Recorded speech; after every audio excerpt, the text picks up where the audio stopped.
Indian constitution, భారత రాజ్యాంగం. అసలు భారత రాజ్యాంగం రచించుకోవాల్సిన అవసరం ఎందుకు వచ్చింది? అసలు భారత రాజ్య లక్షణాలు ఏవి?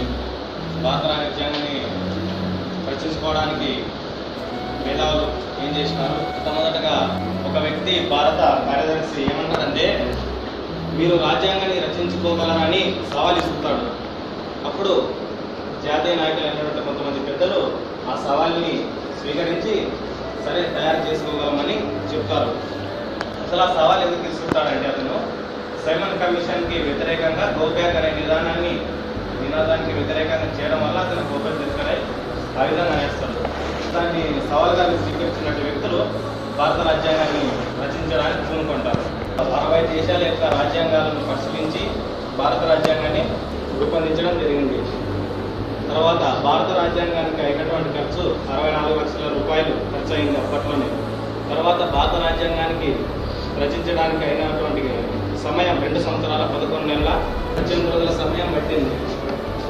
అసలు భారత రాజ్యాంగంలో మొదట్లో ఏముంటుందంటే, భారతపరమైన మేము ఈ భారతదేశాన్ని సామ్యవాద, సార్వభౌమ, లౌకిక, ప్రజాస్వామ్య గణతంత్ర రాజ్యాంగం రూపొందించుకొని భారత పౌరులందరికీ సాంఘిక, ఆర్థిక, రాజకీయ సమానత్వము, సౌభ్రాతృత్వాన్ని రూపొందించుకొని మాకు మేము రాజ్యాంగ పరిషత్ ద్వారా మాకు మేము రాజ్యాంగాన్ని రూపొందించుకుంటున్నామని 1949 నవంబర్ 26న రాజ్యాంగ పరిషత్ ద్వారా మాకు మేము రూపొందించుకుంటున్నామని వెల్లడించినారు నాయకులు. ఇది భారత రాజ్యాంగం. ముఖ్యంగా భారత రాజ్యాంగం మొదలయ్యే విషయంలో మొదటి పేజీలో ఈ విధంగా మాకు మేము భారత ప్రజలమైన మాకు మేము అని రాసుకొని మాకు మేము సమర్పించుకున్నామని ఎండ్ అవుతుంది. ముఖ్యంగా భారత రాజ్యాంగ లక్షణాలు తీసుకున్నట్టయితే, భారత రాజ్యాంగం 1950 జనవరి 26న అమలులోకి వచ్చింది. ఆ రోజున ఎందుకు అమలులోకి రావడానికి కారణం అంటే, భారత రాజ్యాంగ లక్షణాలు తీసుకుంటే మొట్టమొదటిది భారతదేశం అదే సుదీర్ఘమైన లిఖిత రాజ్యాంగం. మిగతా రాజ్యాంగాలతో పోల్చుకుంటే మన దేశం 395 ఆర్టికల్స్, 8 షెడ్యూళ్ళు, 22 భాగాలు ఉన్నాయి. ప్రజెంట్గా వచ్చేసి 450 ఆర్టికల్స్, 12 షెడ్యూళ్ళు, 24 భాగాలు ఉన్నాయి. కావున దీన్ని సుదీర్ఘమైన లిఖిత రాజ్యాంగం అని చెప్పవచ్చు.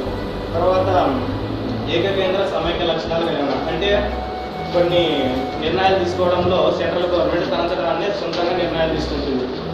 ఉదాహరణగా ఎన్నికల విధానం కానీ, లేకపోతే రాష్ట్రపతి గవర్నర్ నియామకంలో కానీ, యూపీఎస్సీ, కంప్యూటర్ ఆర్కిటెక్చర్ నియామకం, ఇవన్నీ తనంతటానే కేంద్ర మాత్రం తీసుకుంది. కొన్ని విషయాలు రాష్ట్ర ప్రభుత్వము కేంద్ర ప్రభుత్వం కలిసి ఉమ్మడికి కలిసి కొన్ని నిర్ణయాలు తీసుకుంటారు. అది వచ్చేసి ఇదే సరిహద్దుల విషయాల్లో కానీ, తర్వాత ఇప్పుడు భారత రాజ్యాంగం ఇంకా ఏమన్నా సవరణ చేసేది ఉంటే ఇది రాష్ట్రాల అనుమతి కూడా కావాలన్నమాట. మూడోది పార్లమెంటరీ విధానం. కేంద్రాల్లోనూ రాష్ట్రాల్లోనూ పార్లమెంటరీ విధానాన్ని ప్రవేశపెట్టింది. కేంద్రంలోనూ రాష్ట్రపతిలోనూ గవర్నరు నామమాత్రపు కార్యనిర్వహణ అధికారిగా అధికారాలు నిర్వహిస్తాడు. కేంద్రంలోనూ ప్రధానమంత్రి మంత్రివర్గము, రాష్ట్రంలోనూ ముఖ్యమంత్రి మంత్రివర్గము కార్యనిర్వహణ అధికారాలుగా తమ విధులు నిర్వహిస్తారు. తర్వాత నెక్స్ట్ వచ్చేసి మన రాజ్యం దృఢ రాజ్యాంగ సమ్మేళనం కూడా చెప్పచ్చు. ఉదాహరణ ఏం చెప్పచ్చు, ఒకవేళ భారత రాజ్యాంగాన్ని సవరించడానికి అవకాశం సవరిస్తే అన్ని రాష్ట్రాల యొక్క సమ్మేళనం కూడా కావాలంత ఈజీ కాదు. కాబట్టి దాన్ని దృఢ రాజ్యాంగం చెప్పచ్చు. అదృఢ రాజ్యాంగం ఎక్కడ చెప్పచ్చు అంటే, సపోజ్ మన స్టేట్ విడిపోయింది కదా, స్టేట్ విడిపోవాలంటే కొన్ని రాష్ట్రాల యొక్క 2/3 పాయింట్ వంతు ఒకవేళ సమ్మేళనం చేయొచ్చు. మాకు దీన్ని అదృఢ రాజ్యాంగంగా చెప్పుకోవచ్చు. తర్వాత వచ్చేసి సార్వత్రిక వయోజన ఓటు హక్కు. ఇది రాజ్యాంగంలోని 326వ ప్రకరణ ప్రకారం కుల, మత, లింగ, వర్గ, హోదా, ఎడ్యుకేషన్ ఏం సంబంధం లేకుండా 18 సంవత్సరాలు నిండిన వయసులందరికీ ఓటు హక్కు కల్పించడం జరిగింది. మహిళలకు వచ్చేసి 1935 చట్టం ప్రకారం ఓటు హక్కును కల్పించడం జరిగింది.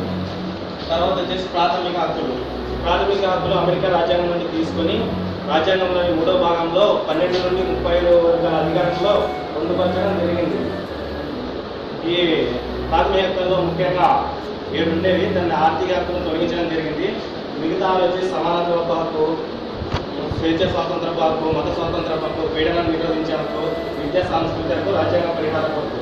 తర్వాత వచ్చేసి ప్రాథమిక విధులు.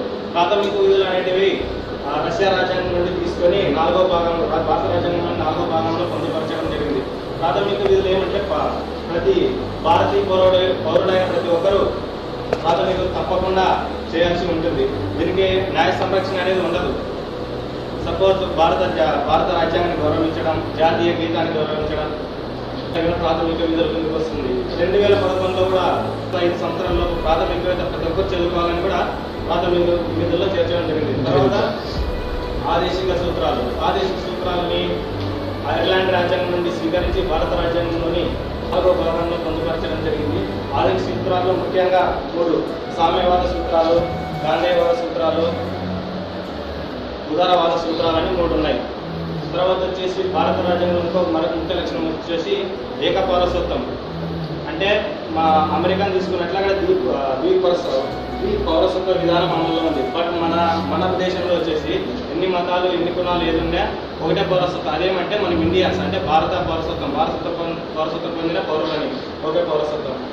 పెద్ద లిఖిత రాజ్యాంగమైన కొంతమంది భారత రాజ్యాంగాన్ని విమర్శించడం జరిగింది. ఇది కాంగ్రెస్కు మాత్రమే అనుకూలమైన విధంగా ఉందని, ఇది ఒక అతుకుల పొంత అని ఒకరొక రకంగా వివరించడం జరిగింది. భారత రాజ్యాంగం